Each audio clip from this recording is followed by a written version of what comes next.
Veña, vamos ás Freixas.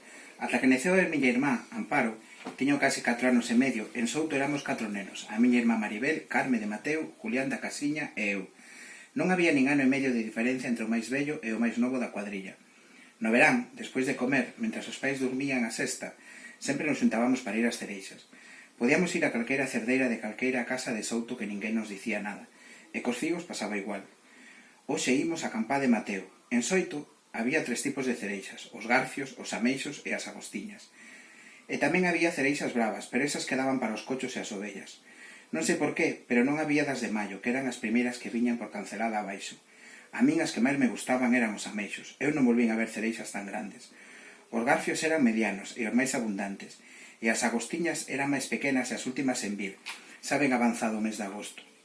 Empezamos por esta. Despois de decidir o sitio, elexamos a cerdeira que nos parecía e sempre facíamos o mesmo. Julián e eu agatuñábamos polo toro arriba e Maribel e Carme esperaban abaixo a que lles tiráramos ramallos ben cargados.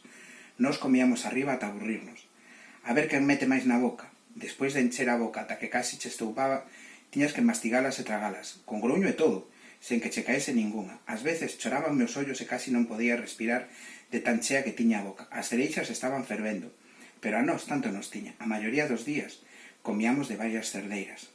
Doime moito a barriga. Un día estiveramos comendo cereixas alí, daquela agostiña que había na eira de Freiroás. Ía moitísimo calor. Xa a tardiña me empecé a sentir mal. Doíame moito a barriga e estaba mareado, con ganas de vomitar, pero non había maneira de botar nada fora, nin por arriba nin por abaixo.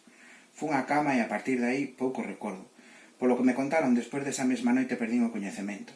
O día seguinte seguía inconsciente, correus a voz de o que neno de Rubinos estaba a morte. A xente viñame a ver, recordo que entre soños oín a tía da Veiga. Ai, señor, o probín, para que viría a este mundo? Para morrer tan novo.